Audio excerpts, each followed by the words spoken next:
उत्तराखंड सरकार श्री पुष्कर सिंह धामी जी जोरदार तालियों के साथ अभिनंदन करें।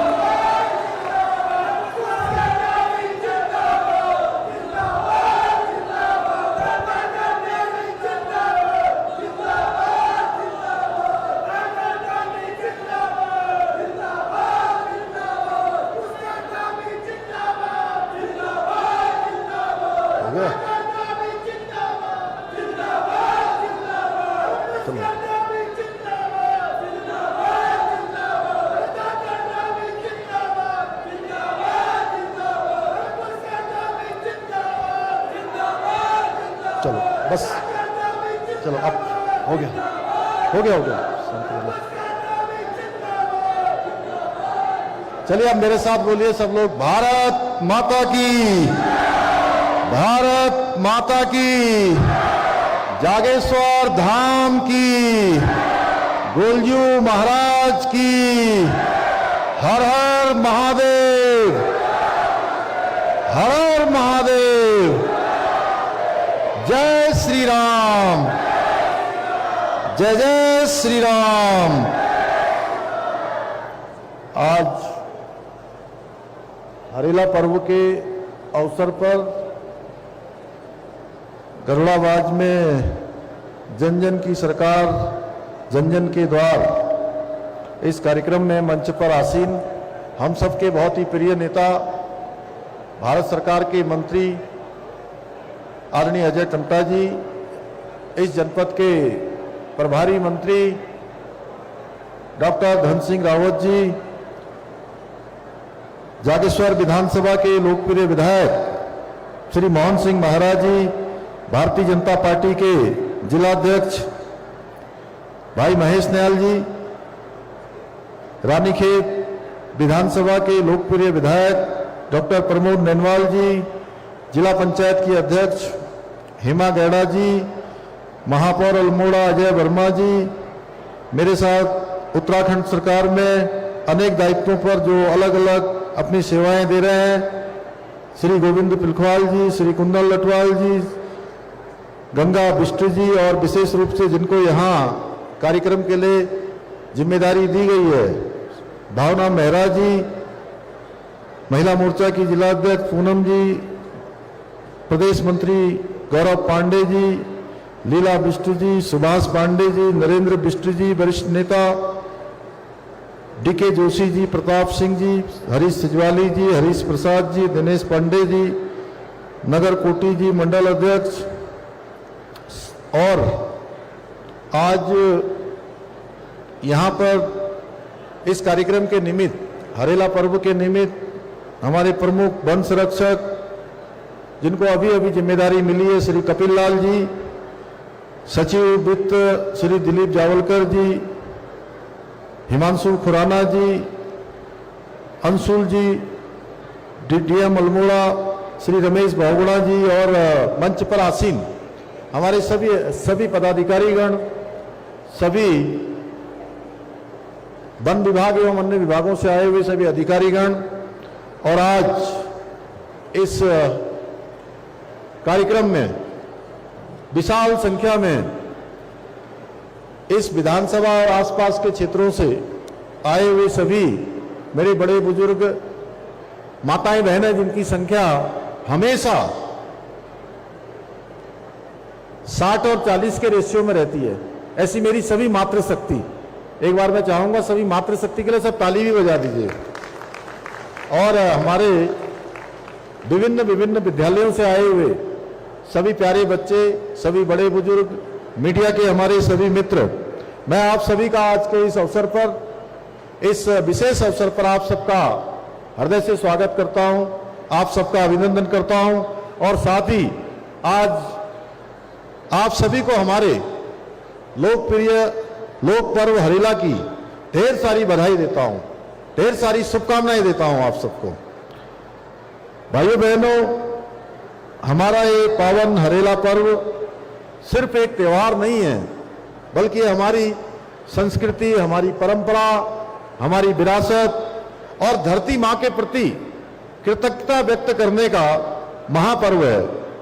और ये पर्व हमें संदेश देता है कि समृद्ध भविष्य तभी संभव है जब धरती माँ हरी भरी होगी, हमारे पहाड़ सुरक्षित होंगे, हमारे नौले धारे गाड़ गधेरे ये स्रोत हमारे अनवरत रूप से हमको जल देते रहेंगे।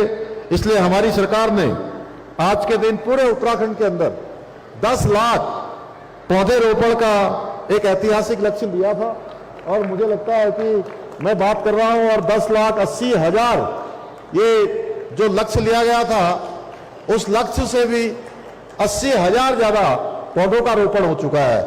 मैं आप सबको बधाई देता हूं, पूरे प्रदेशवासियों को बधाई देता हूं और मुझे प्रसन्नता हो रही है कि आज अकेले अल्मोड़ा जनपद में 75,000 से अधिक पौधों का रोपण किया जा रहा है। जब 75,000 पौधे रोपे जाएंगे तो आप सब लोग जरा सोचिए कि ये जब कल बड़े पेड़ बन जाएंगे, वृक्ष बन जाएंगे, तो ये हमारी इस पावन धरा को कितनी शुद्ध हवा देंगे और हमारे जो जल स्रोत हैं वो कितने समृद्ध होंगे। क्या आप सब इस महाअभियान में हमारे साथ हैं? जो सरकार ये कार्यक्रम चला रही है इस अभियान में सब लोग साथ हैं? जोर से बोलिए, साथ है ना सब लोग? चलिए, तो इस अभियान में पवित्र धरती मां के लिए एक एक पौधा लगाने का आप सब लोग संकल्प लेंगे? सब लोग एक एक पौधा लगाएंगे? उधर से आवाज कम आ रही है हमारे बच्चों की तरफ से। सब एक एक पौधा लगाएंगे? इधर से कम आई क्या बात? इधर वाले लगाएंगे ना? चलिए, और इसके साथ साथ पौधे लगाने के साथ साथ उसके रक्षा का भी संकल्प लेंगे। जब तक वो पेड़ नहीं बन जाएगा तब तक हम उसको लगातार संरक्षण देंगे, लगातार उसकी रक्षा करेंगे। तो जो जो तैयार है जरा दोनों हाथ उठाकर एक बार जोर से बोलिए, धरती मां की, धरती मां की, देवभूमि उत्तराखंड की, देवभूमि उत्तराखंड की। भाइयों बहनों, आप सब आज इतनी बड़ी संख्या में यहां पर उपस्थित हुए हैं। आपका स्नेह, अपनापन और आशीर्वाद पाकर मैं सच में अपने को अत्यंत गौरवशाली अनुभव कर रहा हूं। आप लोगों ने जो विश्वास दिया है, जो प्रेम दिया है, स्नेह दिया है, वही हमारी सबसे बड़ी ताकत है। आपकी यही आशीर्वाद हमें लगातार दिन रात बिना थके बिना रुके प्रदेश की सेवा करने के लिए ऊर्जा प्रदान करता रहता है।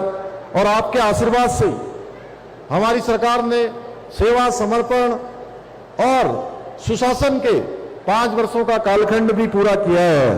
और इन 5 वर्षों में हमने सत्ता को अधिकार नहीं बल्कि एक उत्तरदायित्व माना है। हमने राजनीति को स्वार्थ सिद्धि का माध्यम नहीं बल्कि सेवा संकल्प का माध्यम बनाया है। इसलिए हमने तय किया है कि इन 5 वर्षों के ये कोई जश्न के रूप में न होकर बल्कि ये सेवा के रूप में इस पखवाड़े को हम मनाएंगे और जनता के बीच में जाएंगे। किसी बंद कमरे में कोई उत्सव नहीं मनाएंगे, जनता की सेवा के लिए काम करेंगे। और इसी सोच के तहत ये सेवा पखवाड़ा भी पूरे प्रदेश के अंदर मनाया जा रहा है। आज गरुड़ाबाद में भी हो रहा है और हमारा स्पष्ट लक्ष्य है कि कोई भी पात्र व्यक्ति सरकारी योजनाओं के लाभ से वंचित न रहे, उसको अपने कामों के लिए कहीं भटकना न पड़े, कार्यालयों के चक्कर न लगाने पड़े। और इसीलिए शासन और प्रशासन चलकर आपके द्वार पर आया है, यानी कि जन जन की सरकार जन जन के द्वार, यानी कि आपके द्वार पर सरकार भी आई है और प्रशासन के सभी विभाग और उनके सभी अधिकारी आए हैं। और हमने सरलीकरण, समाधान और निस्तारण और संतुष्टि इस मंत्र को लेकर हम काम कर रहे हैं। भाइयों बहनों, मैं जब जब भी जनपद अल्मोड़ा के कार्यक्रमों में आता हूं तो मुझे एक अलग प्रकार की गौरव की अनुभूति होती है, क्योंकि अल्मोड़ा कोई सामान्य जनपद नहीं है। यह हमारे उत्तराखंड की सांस्कृतिक राजधानी है। अल्मोड़ा ने देश को महान स्वतंत्रता सेनानी दिए, सेना के वीर जवान दिए और देश का नेतृत्व करने वाले अनेक बुद्धिजीवी देश को दिए हैं। ये वो भूमि है जहां कला और संस्कृति पूरी दुनिया में अपनी एक अनूठी पहचान रखती है। और यहां की बाल मिठाई जितनी मीठी होती है उससे भी ज्यादा यहां के लोगों की बोली होती है। मैं ठीक हूं नहीं हूं? और हमारी सरकार अल्मोड़ा की सांस्कृतिक धरोहर को वैश्विक पोर्टल पर ऊंचाइयों पर ले जाने के लिए हम प्रतिबद्ध हैं। भाइयों बहनों, हमारे प्रधानमंत्री जी ने बाबा केदार के धाम से कहा था कि 21वीं सदी का यह तीसरा दशक उत्तराखंड का दशक होगा। और यह कोई सामान्य वाक्य नहीं था जो प्रधानमंत्री जी के मुंह से निकला था, यह शिव के धाम में निकला था। यह शिव रूपी शब्द थे और उनके इस कथन को सत्य करने के लिए, उनके इस संकल्प को धरातल पर उतारने के लिए हमारी सरकार दिन रात समर्पित होकर कार्य कर रही है। एक और शिक्षा, स्वास्थ्य, पेयजल, पर्यटन, खेल, हवाई कनेक्टिविटी के क्षेत्र में हम अनेक काम आगे कर रहे हैं, अनेक आधुनिक निर्माण कर रहे हैं। वहीं 30 से भी अधिक नीतियों को प्रचलन में लाकर हम विकसित उत्तराखंड का एक रोड मैप भी तैयार कर रहे हैं। साथ ही केदारखंड, मानसखंड, यमुना तीर्थ पुनरुद्वार तथा विभिन्न आध्यात्मिक कॉरिडोरों के माध्यम से देवभूमि की सांस्कृतिक और आध्यात्मिक विरासत को निरंतर नई पहचान देने का कार्य भी कर रहे हैं। भाइयों बहनों, ये हमारी डबल इंजन की सरकार के प्रयासों का परिणाम है कि आज हमारा उत्तराखंड ऐसे अनेक ऐतिहासिक और अभूतपूर्व उपलब्धियों का साक्षी बन रहा है जिन्हें कभी हमारे जैसे राज्य के लिए असंभव माना जाता था। लोग कहते थे पहाड़ में विकास नहीं हो सकता, आज उन्हें हमारी सरकार के काम और आंकड़ों को देखना चाहिए। भाइयों बहनों, केवल हम मुंह से नहीं कहते हैं, जो कहते हैं उसको धरातल पर उतार कर दिखाते हैं। विपक्ष के लोग पहले के समय में हमेशा रोना रोते थे कि उत्तराखंड छोटा राज्य है, यहां कुछ नहीं हो सकता, लेकिन हमारी सरकार की नीयत साफ थी। इसलिए इतिहास में पहली बार इस उत्तराखंड की धरती पर वैश्विक सम्मेलन G20 का मेजबानी करने का अवसर हमको मिला और हमने शानदार उसकी मेजबानी की और पूरे उत्तराखंड का नाम पूरी दुनिया के अंदर गया। भाइयों बहनों, इतना ही राष्ट्रीय खेलों का पहली बार भव्य और शानदार आयोजन हुआ। वहीं पर्यटन को गति देने के लिए हमने पहली बार शीतकालीन यात्रा प्रारंभ की ताकि हमारे पर्यटन से जुड़े हुए उत्तराखंड के व्यापारियों को, यहाँ के होम स्टे संचालकों को, यहाँ के होटल वालों को, यहाँ के टैक्सी वालों को 12 महीने काम मिले। आज पूरे उत्तराखंड की तस्वीर बदल रही है। कांग्रेस के राज में जहां राज्य का खजाना खाली रहता था, घपले घोटालों की खबर आती थी, भाइयों बहनों, आज वही राज्य की अर्थव्यवस्था 1.5 गुना से अधिक बढ़ चुकी है। पिछले एक वर्ष में हमारी जीएसडीपी में 7.23% की बढ़ोतरी हुई है। यही नहीं, हमारे प्रदेश के नागरिकों की प्रति व्यक्ति आय में 41% की भारी बढ़ोतरी हुई है। और आज हमारे राज्य का बजट भी पहली बार इतिहास में 1 लाख करोड़ से भी ऊपर चला गया। भाइयों बहनों, अब हम लोग केवल खोखले वादे, जो लोग पहले के समय में जो केवल खोखले वादे करते थे, भाइयों बहनों, वे आज देख रहे हैं कि धरातल पर कैसे काम होता है, धरातल पर योजनाएं कैसे क्रियान्वित होती हैं। आज प्रदेश में 20,000 से अधिक नए उद्योग स्थापित हुए हैं और हमारे युवाओं के सपनों को पंख देने वाले स्टार्टअप्स की संख्या जो 700 होती थी उसमें 1,000 की बढ़ोतरी हो गई, वो 1700 के आंकड़े को भी पार कर गई है। इतना ही नहीं, होटलों की संख्या में 25% की बढ़ोतरी हुई है। होम स्टे 50% से अधिक की भारी वृद्धि हुई है। भाइयों बहनों, जानते हैं इन सबका सबसे सुखद परिणाम क्या है? जब बड़ा आत्मसंतोष होता है कि आज हमारे पहाड़ों में रिवर्स पलायन में 44% की बढ़ोतरी हुई है। जो भाई बहन कभी मजबूरी में रोजगार की तलाश में अपने घरों से दूर पलायन कर गए, अपने पहाड़ों को छोड़कर शहरों को चले गए थे, आज वे वापस आकर गर्व से अपनी जड़ों से जुड़ रहे हैं। वे अपने घर में ही रोजगार कर रहे हैं, अन्य लोगों को भी रोजगार से जोड़ने का काम कर रहे हैं। इससे बड़ी संतुष्टि एक मुख्य सेवक के रूप में मेरे लिए कुछ और नहीं हो सकती है, जब हमारे भाई बहन जो दूर बड़े बड़े शहरों में चले गए थे वो फिर से आकर अपने गांव को लौट रहे हैं।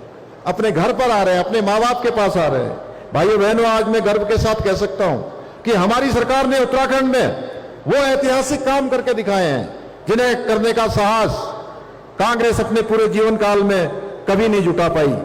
जानते हैं इसका कारण क्या है? क्योंकि उन्हें हमेशा अपनी तुष्टीकरण की राजनीति की चिंता थी, उन्हें हमेशा अपने वोट बैंक की चिंता थी। उन्हें डर सताता था कि अगर हम कोई योजना लागू कर देंगे तो हमारा वोट बैंक खिसक जाएगा। लेकिन हमारी सरकार के लिए देवभूमि की अस्मिता सबसे ऊपर है, सर्वोपरि है भाइयों बहनों। और इसी सोच के साथ हमने राजनीति की जो संकीर्ण सीमाएं हैं उससे ऊपर उठकर पूरे देश में सबसे पहले समान नागरिक संहिता का कानून लागू किया है। आज हमारी देवभूमि सामाजिक न्याय और सबके लिए समान अधिकार की ऐसी मिसाल बन चुकी है, इसकी चर्चा आज पूरे देश में हो रही है। भाइयों बहनों, हमारा उत्तराखंड देवताओं की भूमि है, इसलिए इसे देवभूमि कहा गया है। यह ऋषियों की तपस्थली है और हमारी इसी देवभूमि की पवित्र संस्कृति और यहाँ की अस्मिता को बचाए रखना हम सबका परम धर्म है। इसलिए हमारी सरकार ने यहाँ की जो जनसंख्या का संतुलन बिगड़ रहा था, एक साजिश चल रही थी, उसके खिलाफ हमने उसको रोकने के लिए सख्त धर्मांतरण का कानून लागू किया है। इतना ही नहीं, हमने स्पष्ट कर दिया कि देवभूमि के अंदर कानून से ऊपर कोई नहीं है, चाहे उसके हाथ कितने भी बड़े क्यों ना हो। लैंड जिहाद हो, लब जिहाद, थूक जिहाद या सरकारी जमीनों पर बनी मजारें हों, अवैध मजारें, हमारी सरकार ने इन सबके विरुद्ध कठोरतम कार्रवाई कर इन्हें उखाड़ फेंकने का काम किया है। हमारी सरकार ने बिना किसी तुष्टीकरण, बिना किसी डर के सरकारी जमीनों पर बने अवैध मजारों को जड़ से उखाड़ फेंकने का काम किया। और मैं आज ये स्पष्ट कर देना चाहता हूं कि देवभूमि में ऐसी कोई भी अवैध और समाज को बांटने वाली जो भी गतिविधि होगी उसको कतई बर्दाश्त नहीं किया जाएगा। किसी कीमत पर उसको संरक्षण यहां उत्तराखंड में नहीं मिलेगा। भाइयों बहनों, आपको ध्यान होगा कांग्रेस पार्टी की सरकार होती थी, उस समय युवाओं के भविष्य के साथ कैसे खिलवाड़ होता था। सरकारी नौकरियों की बोली लगाई जाती थी, उन्हें हमेशा के लिए खत्म करने का काम हमारी सरकार ने किया है। नकल माफियाओं को जड़ से समाप्त करने का, समूल उनके विनाश का काम अगर हमारी सरकार ने एक संकल्प के साथ आगे बढ़ाया है और हम देश का सबसे सख्त नकल विरोधी कानून लेके आए हैं।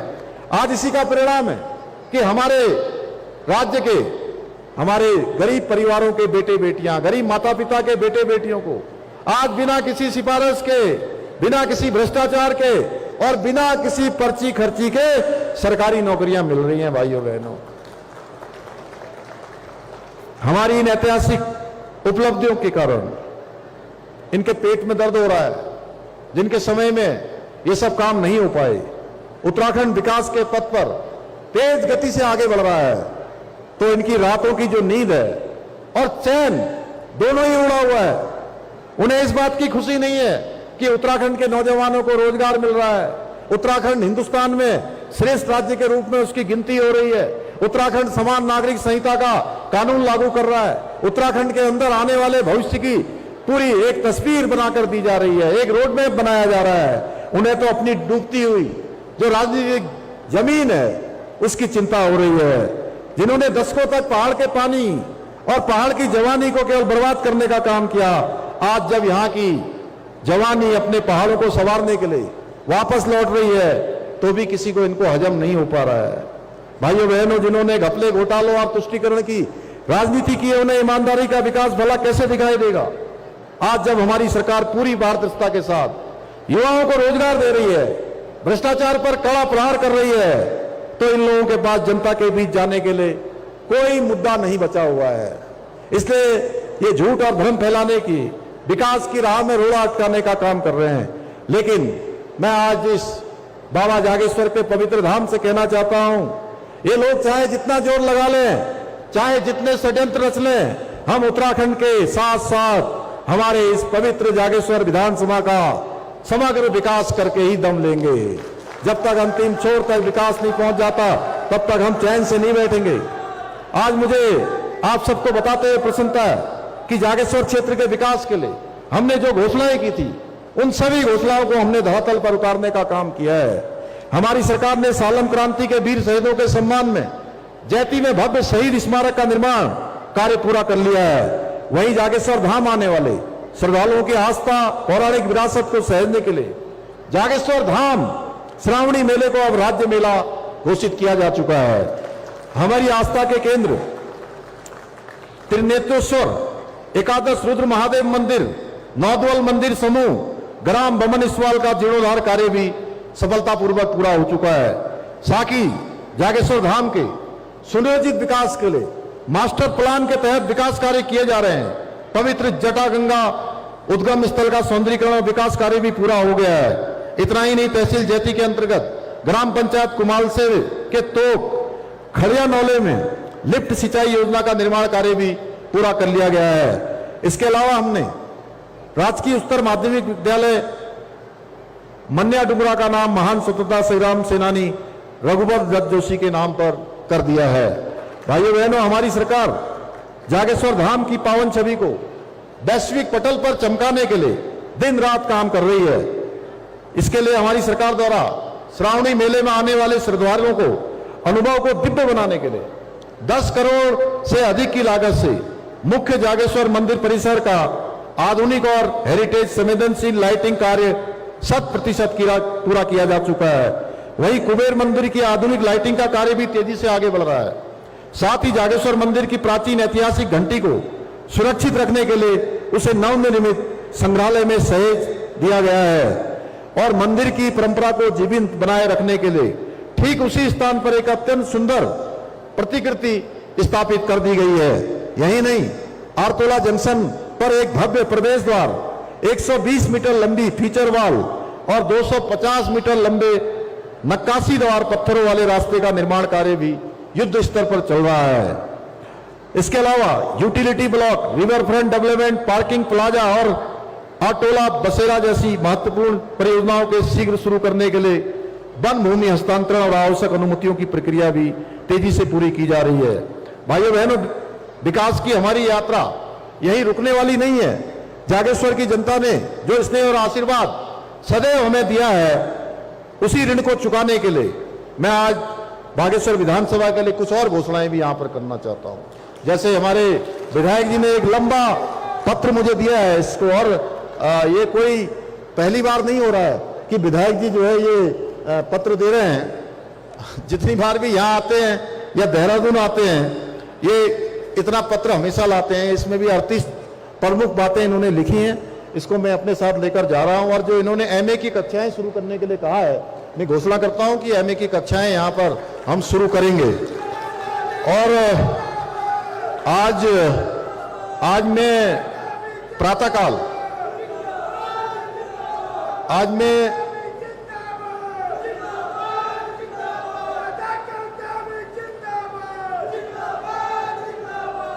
आज मैं प्रातःकाल से ही यहाँ हूँ और मुझे आज बहुत ही दिव्य दर्शन वृद्ध जागेश्वर में हुए। वहाँ पर जहाँ अभिषेक करने का भी अवसर मिला, कन्या पूजन का भी अवसर मिला, होम करने का भी अवसर मिला। सच में अद्भुत है, क्या आध्यात्मिक शांति है वहां पर। सच में बाबा विराजमान है। तो वो स्थान हमारा पूरे देश और दुनिया के ध्यान में आ गया है जब से हमारे प्रधानमंत्री जी यहाँ आए थे। और उनके आने के बाद जो लोग यहाँ के बारे में नहीं भी जानते थे, उन सबको जानकारी हो गई और उसका परिणाम है आज यहाँ आने वालों की संख्या कई गुना बढ़ गई है। और आने वाले समय में इस संख्या में और इजाफा होने वाला है और बढ़ने वाला है। इसलिए वृद्ध जागेश्वर क्षेत्र का समग्र विकास किया जाएगा, जिससे यहाँ पर्यटन और स्थानीय रोजगार को नई गति मिले। एक प्लान के तहत इसका विस्तार किया जाएगा, विकास किया जाएगा। वृद्ध जागेश्वर मंदिर तक सुचारू पेयजल योजना का निर्माण किया जाएगा। जागेश्वर धाम के पौराणिक महत्व की धरोहरों, विशेष रूप से एरावत गुफा, जटागंगा उद्गम स्थल, कोटिलिंग, कोटली स्थित शिव के पावन पद चिन्ह के साथ साथ आरतोला से जागेश्वर तक मोटर मार्ग के किनारे स्थित सभी मंदिरों का पर्यटन की दृष्टि से समग्र विकास किया जाएगा। आरतोला के पास एक अत्याधुनिक राज्य अतिथि गृह का निर्माण भी किया जाएगा। इस पूरे क्षेत्र की आप देखते होंगे जरा फोन बंद हो जाते हैं। वैसे तो अच्छा है कि कुछ देर फोन बंद रहे तो पूजा पाठ और विधि विधान से ध्यान लग जाएगा, लेकिन फिर भी हमारे इस डिजिटल क्रांति, सूचना की क्रांति में ये स्थान भी नहीं छूटना चाहिए। इसको मजबूत करने के लिए जागेश्वर, वृद्ध जागेश्वर और आरतोला क्षेत्र में नए मोबाइल टावर स्थापित किए जाएंगे। मैं इसकी घोषणा करता हूं। आरतोला स्थित पार्किंग स्थल को मल्टी लेवल पार्किंग के रूप में आधुनिक बनाया जाएगा और आरतोला से जागेश्वर सड़क मार्ग पर आरसीसी नाली का निर्माण किया जाएगा।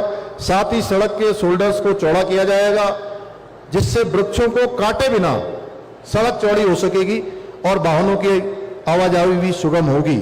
भाइयों बहनों, ये सभी विकास कार्य जागेश्वर और अल्मोड़ा क्षेत्र की प्रगति में एक मील का पत्थर साबित होंगे। हमारे युवाओं को स्थानीय स्तर पर रोजगार देंगे और आने वाले देश दुनिया के श्रद्धालुओं की यात्रा सुगम और आनंदमयी बनाएंगे। हमें उत्तराखंड का, देश का, इसको सर्वश्रेष्ठ राज्य बनाने के अपने विकल्प रही संकल्प को पूरा करना है और मुझे पूरा विश्वास है इस महान संकल्प को सिद्ध करने में, देवभूमि के विकास की नई ऊंचाइयों पर ले जाने में हमें आपका सहयोग और आशीर्वाद इसी प्रकार मिलता रहेगा।